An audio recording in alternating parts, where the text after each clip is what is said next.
اپنے شرکاء کو سال کے بعد کوئی منافع دیتے ہیں، اس کے لینے میں شرعاً کوئی حرج نہیں ہے۔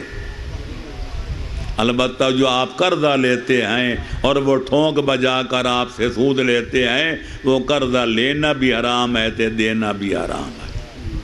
جی برادران اسلامی کے نزدیک جناب حضرت محمد مصطفیٰ صلی اللہ علیہ وآلہ وسلم کے بعد جس طرح نبوت کا خاتمہ ہو گیا ہے، اسی طرح عصمت کا بھی خاتمہ ہو گیا ہے۔ قرآن و سنت کی روشنی میں 12 معصومین علیہ السلام کی عصمت پر دلیل دیں کہ قیامت تک سلسلہ عصمت قائم رہے گا۔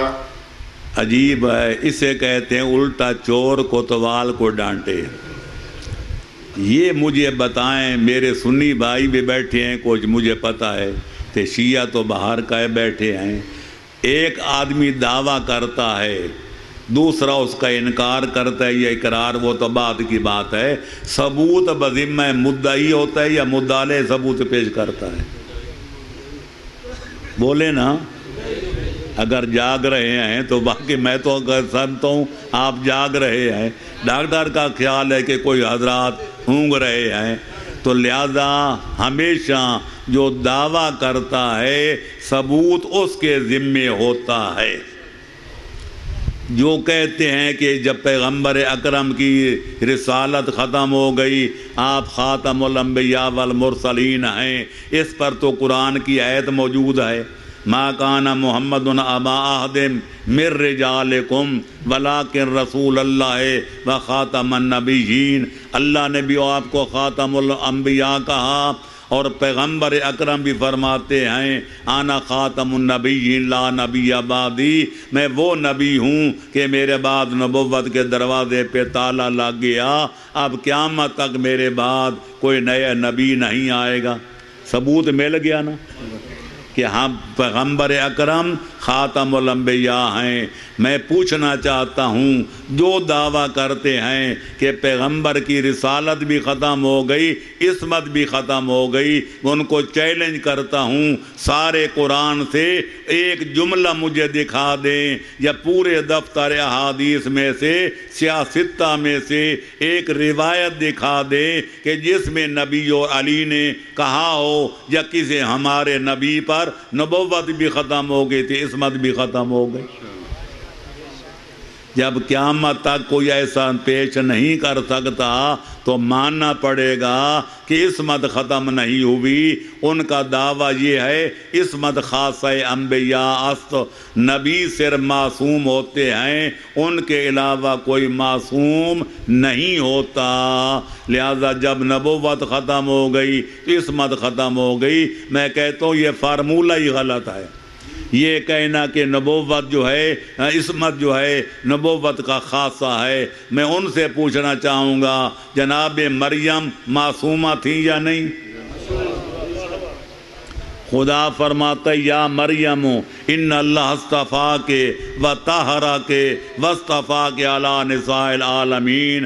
اے مریم، اللہ نے آپ کو منتخب کر لیا، آپ کو پاک و پاکیزہ بنا دیا، اور کائنات کی عورتوں پر آپ کو فضیلت عطا کر کے اللہ نے آپ کو منتخب کر لیا۔ تو جناب مریم بنص قرآن معصومہ ہیں، لیکن وہ نبی بھی نہیں تھے، رسول بھی نہیں۔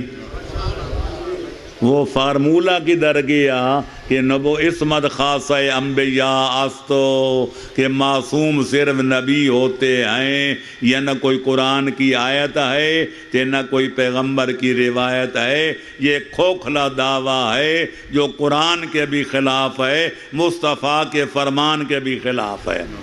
قرآن کے کیسے خلاف؟ میں نے آج جناب مریم کی مثال پیش کر دی، اللہ ان کو معصومہ کہتا ہے جبکہ نبی بھی نہیں، وہ رسول بھی نہیں۔ اب آؤ آگے بڑھو، انما یرید اللہ لیذھب عنکم الرجس اہل البیت ویطہرکم تطہیرا۔ خالق کائنات آل محمد کی طہارت، ان کی پاکیزگی، ان کی عصمت کی گواہی دے رہا ہے، لیکن علی سے لے کر مہدی تک امام تو ہیں لیکن نبی کوئی نہیں۔ اور اگر حدیث دیکھنی ہو تو ارجع المطالب 1، جناب المودت 2، مودت القربائے ہمدانی 3، اس کے علاوہ الریاض النظر 4 گواہوں کے بعد مجھ سے اور کسی گواہ کی ضرورت نہیں۔ یہ چاروں ہمارے بھائیوں کی کتابیں ہیں۔ پیغمبر اکرم فرماتے ہیں آنا و علی و فاطمۃ والحسن والحسین و تسعۃ من ولد الحسین معصومون مطہرون، میں اور میرا بھائی علی، میری دختر نیک اختر حسن حسین، اور وہ 9 امام جو نسل حسین سے ہونے والے ہیں، ہم سب کے سب معصوم عن الخطا ہیں۔ جو شک کرتا ہے وہ خارج از اسلام ہے۔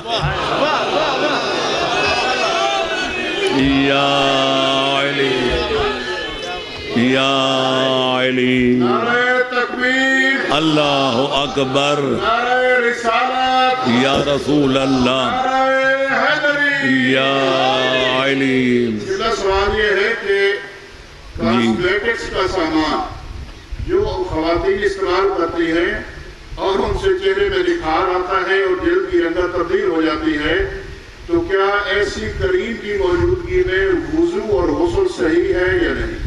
میں اور نہیں جانتا، مجھے نہ اس کریم کا پتہ ہے، نہ میں نے کبھی دیکھی ہے، نہ کبھی لگائی ہے، نہ کسی کو لگاتے دیکھا ہے۔ میں اتنا عرض کروں گا، اگر اس کا کوئی حجم ہے، جس طرح ناخن پالش ہوتی ہے تو کھرچی جا سکتی ہے کینچی سے یا کسی شے سے، اور جب تک ناخن پر وہ پالش ہو وہ پانی ناخن تک نہیں پہنچتا۔ اگر کریم بھی ایسی ہے کہ اس کی موجودگی میں وضو کریں تو وضو جو ہے وہ چمڑے تک نہیں پہنچ سکتا، غسل کریں تو پانی ان کے جسم تک نہیں پہنچ سکتا، تو وضو بھی باطل تے غسل بھی باطل۔ اور اگر پانی پہنچ جاتا ہے تو سب کو جائز ہے، عورت کے لیے مرد کے لیے زینت کرنا جائز ہے، تے مرد کے لیے اپنی بیوی کے لیے زینت کرنا اچھی بات ہے، تاکہ عورتیں اپنے شوہروں کے لیے زینت کریں، تاکہ ان کے مرد آوارہ گردی نہ کریں۔ کہ مردوں کو بھی چاہیے ایسے بدبودار نہ ہوں کہ جب بیوی کے پاس جائیں تو ناک بند کر کے وہ کہے کہ ذرا دور۔ لہذا حکم ہے کہ مردوں کو چاہیے عورتوں کے لیے زینت کریں، کہ عورتوں کو چاہیے اپنے شوہروں کے لیے زینت کریں، اس میں کوئی حرج نہیں۔ لیکن وہ پانی والی بات ہے، وہ بہتر جانتی ہیں، ان سے پوچھ لینا کہ پانی پہنچتا یا نہیں پہنچتا۔ جی یا علی۔ میرا سوال یہ ہے کہ مرزائی ڈاکٹر سے علاج کروانا جائز ہے یا نہیں؟ مرزائی ڈاکٹر کی فیس مسلمان ڈاکٹر سے بہت کم ہے۔ میرے محترم، مرزائی ہو یا اس کا دین اپنے ساتھ ہے، آپ نے علاج کرانے ہندو سے بھی کرا سکتے ہیں، سکھ کی بھی کرا سکتے ہیں۔ آپ نے انسانیت بچانی ہے، آدمی کی جان بچانی ہے، جہاں سے بھی بچ جائے۔ آپ کو اس سے کیا غرض کہ اس کا دین کفر ہے یا دین اسلام ہے، وہ یہودی ہے یا نصرانی ہے، اس کا فائدہ تمہارے لیے تو نقصان اس کا اپنے لیے۔ اسلام دین فطرت ہے، یہ تعصب اس میں قطعا نہیں ہے کہ آپ مر رہے ہوں کہ ڈاکٹر موجود ہو غیر مسلمان، آپ کہیں مرنا گوارا ہے پر غیر مسلمان سے علاج نہیں کرائیں گے۔ شریعت تو کہتی ہے جان اتنی عزیز ہے، اگر آپ مر رہے ہیں بھوک سے اور سوائے خنزیر کے گوشت کے آپ کے پاس کوئی کھانے کی چیز نہیں ہے، اتنی مقدار کھا لیں کہ جان بچ جائے۔ اللہ فرماتا ہے لا اسم علیہ ومن اضطر غیر باغ ولا عاد فلا اسم علیہ، اگر سور کا گوشت بھی مجبوراً کھانا پڑ جائے تو کوئی گناہ نہیں ہے۔ جو شریعت جان کی حفاظت کے لیے سور کا گوشت کھانے کی اجازت دیتی ہے، وہ غیر مسلمان ڈاکٹر سے علاج کرانے کی اجازت نہیں دے گی۔ لہذا اسلام میں تعصب نام کی کوئی شے نہیں ہے۔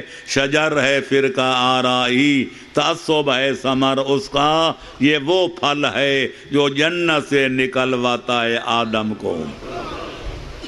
جی سوال یہ ہے کہ ایک آدمی کچھ زمین مسجد و امام بارگاہ کے لیے وقف کرنا چاہتا ہے، مگر اس کی شرط یہ ہے کہ جو زمین وہ وقف کرے گا وہاں پر ہی مسجد اور امام بارگاہ بنائی جائے۔ ہمیں وہ جگہ مسجد اور امام بارگاہ کے لیے موزوں نظر نہیں آتی اور ہم اس جگہ کو بیچ کر کہیں اور یہی کام کرنا چاہتے ہیں، لیکن وہ شخص اس بات پر رضامند نہیں ہے۔ اس کے بارے کیا حکم ہے؟ بات ختم ہوگی جب واقف جو ہے وہ راضی نہیں ہے کہ کسی اور جگہ مسجد بنائی جائے۔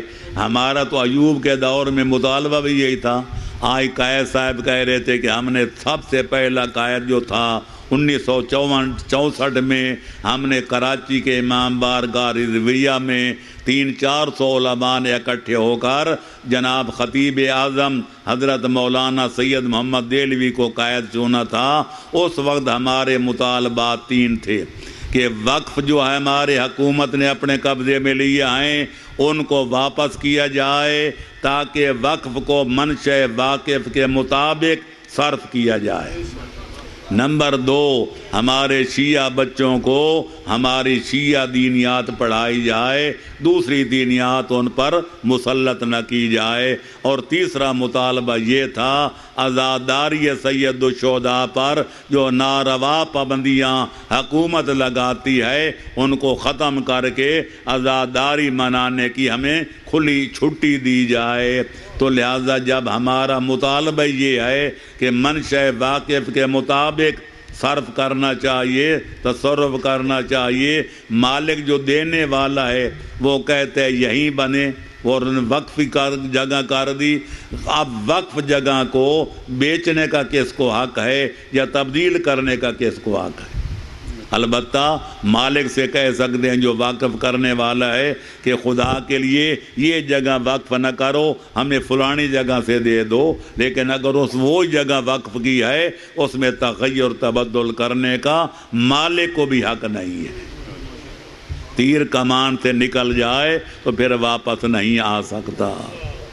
جی اللہم صلی علی محمد و آل محمد وعجل فرجہم۔ جی یہ ہے کیونکہ عید الاضحیٰ قریب آ رہی ہے کہ قربانی کے جانور کی شرائط کیا ہے اور کس حد تک عیبدار جانور کی قربانی کی جا سکتی ہے؟ کس حد تک جانور عیبدار ہونا ہی نہیں چاہیے، پھر اس حد کا کیا مطلب؟ میرے دوستو 2 چیزیں اس میں زیادہ سے زیادہ۔ پہلی بات تو یہ ہے کہ قربانی واجب ان لوگوں پر ہوتی ہے جو حج بیت اللہ کرنے جاتے ہیں اور ان پر حج واجب ہوتا ہے۔ تو حج کے ارکان میں سے ایک 10ویں کے دن وہاں مقام منی قربانی کرنا بھی واجب ہے، اور وہاں پھر ایک آدمی ایک قربانی کر سکتا ہے، 2-4 حاجی مل کر ایک قربانی نہیں کر سکتے۔ لیکن جو عام شہروں میں رہتے ہیں جس طرح ماؤ شما یہاں ہیں تو ہمارے لیے واجب نہیں، یہ صرف سنت ہے۔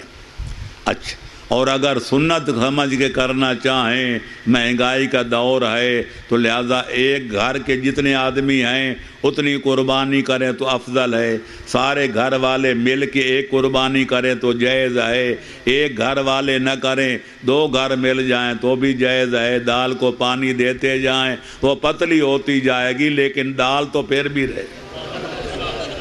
لہذا یہ 7 والی مثال بطور مثال ہے کہ 7 پتیاں 7 گھر اکٹھے ہو جائیں، 70 بھی ہو جائیں، مہنگائی بڑھتی جائے تو دال کو پانی زیادہ دیتے جائیں۔ اور دوسری شرط یہ ہے کہ اگر دمبا ہے، بھیڑ ہے، وہ میرا پرانا نظریہ ہے 6 مہینے کا ہو تو 7ویں میں داخل ہو کافی ہے، اور اگر بکری بکرا ہو یا گائے یا اپنا بیل ہو، بچھی بچڑا ہو تو اس کے لیے 1 سال کا ہونا ضروری ہے کہ دوسرے سال میں داخل ہو اس کی قربانی ہو سکتی ہے۔ عیبدار اگر ہو، اس کے 2 سینگ ہیں، ایک ٹوٹا ہوا ہے، لہذا ایک گائے بھینس ہے اس کا ایک تھن مارا ہوا ہے جس کی وجہ سے قیمت میں کمی بیشی ہو جائے، اس کو عیب کہتے ہیں۔ تو قربانی کا جانور عیبدار نہیں ہونا چاہیے۔ اللہ تے خیر صلی اللہ۔ یہ سوال ہے کہ کیا صدقہ کی رقم کو مسجد یا امام بارگاہ کے تعمیری کام میں خرچ کیا جا سکتا ہے یا نہیں؟ ہر کار خیر پہ صدقہ لگ سکتا ہے، مسجد ہو، امام بارگاہ ہو، یا کوئی اسپتال ہو، یا کوئی چاہ ہو، یا کوئی پل ہو، یا کوئی سڑک، لیکن جب آدمی غریب بھوکے مر رہے ہوں تو سب سے افضل مصرف یہ ہے کہ بیماروں کی جان بچائی جائے، بھوکوں کا پیٹ بھرا جائے، ننگوں کو کپڑا دیا جائے، پیاسوں کو پانی پلایا جائے۔ خدمت انسانیت سے بڑھ کر کائنات میں کوئی نیکی نہیں ہے۔ یہی ہے عبادت، یہی دین و ایمان کے کام آئے دنیا میں انسان کے انسان۔ اور صدقہ مہیا بھی مقرر بھی ان غریبوں کے لیے کیا گیا ہے جن کو روٹی نہیں ملتی، جن کو کپڑا نہیں ملتا، اور پھر ایسے شریف بھی ہوتے ہیں وہ مرنا گوارا کر سکتے ہیں لیکن لوگوں کے سامنے ہاتھ پھیلانا گوارا نہیں کرتے۔ یہ زکوٰۃ اور خمس دینے والے پر اور صدقہ دینے والے پر لازم ہے اپنے علاقے کے لوگوں کا تجسس کرے، تو لگائے ان میں بیوہ عورت کون ہے، یتیم بچہ کون ہے، شریف اور غریب نادار جو ہے وہ حیادار غریب کون ہے، اس کا فرض ہے پھر مانگے بغیر ان کے گھروں میں ضروریات زندگی پہنچائے۔ بے طلب دیں تو مزہ اس میں ثواب ملتا ہے، وہ گدھا جس کو نہ ہو خوہ سوال اچھا ہے۔ جی میرا سوال یہ ہے کہ ایک صنعت کار گاڑیوں میں استعمال ہونے والا ہائیڈرولک پمپ تیار کرتا ہے، دکاندار اس سے تقاضا کرتے ہیں کہ وہ میڈ ان پاکستان کی بجائے میڈ ان اٹلی کی مہر لگائے تاکہ اس سے کاروبار زیادہ چمکے گا، کیا یہ جائز ہے یا نہیں؟ اس کے ضمیر سے پوچھو، اس کا ضمیر بتا دے گا یہ فراڈ بازی ہے، یہ جائز نہیں ہے۔ ایک آدمی نے امام موسیٰ کاظم علیہ السلام سے مسئلہ پوچھا، اللہم صلی علی محمد، مولا گانا بجانا جائز ہے یا ناجائز ہے؟ امام نے فرمایا تو نے مجھ سے سوال کیا، میں تو ہی سے سوال کرتا ہوں۔ لو میز اللہ بین الحق والباطل، خدا حق کو الگ کر دے، باطل کو الگ کر دے، تو ہی بتا گانا بجانا حق والی طرف ہوگا یا باطل والی طرف؟ کہنے لگے مولا میرا ضمیر کہتے ہوگا تو باطل والی طرف۔ فرمایا تو نے خود فیصلہ کر دیا، مجھ سے کیا پوچھتا ہے؟ ایک چیز پاکستان میں بنی ہے کہ آپ اس پر لکھتے ہیں میڈل جاپان، تے میڈل امریکہ، تے میڈل فلانا، یہ دھوکہ ہے یا نہیں ہے؟ تے پیغمبر فرماتے ہیں من غشا اخاہ المسلم فلیس بمسلم من، جو مسلمان کہلائے تے مسلمان کو دے دھوکہ وہ میرا مسلمان کہلانے کا حقدار نہیں ہے۔ کپڑا یہاں فیصل آباد میں بنا گیا ہو، آپ کہیں لندن کا بنا ہوا ہے، لوگ تاکہ اس کو مہنگا خریدیں تے ہاتھوں ہاتھ خریدیں، یہ فراڈ نہیں تو کیا ہے؟ دودھ خالص ہو تے اس میں ایک سیر میں 2 سیر پانی پلائیں تے ملائیں تے پھر ماشاءاللہ آٹا واٹا کوئی جو ہے وہ اس میں ڈال کے اس کو گھاٹا بنائیں تے پھر قسمیں کھائیں، خالص بھینس کا دودھ ہے۔ آپ اپنے ضمیر سے پوچھیں، آپ دھوکہ دے کر پیسے کما رہے ہیں یا حلال کمائی کر رہے ہیں؟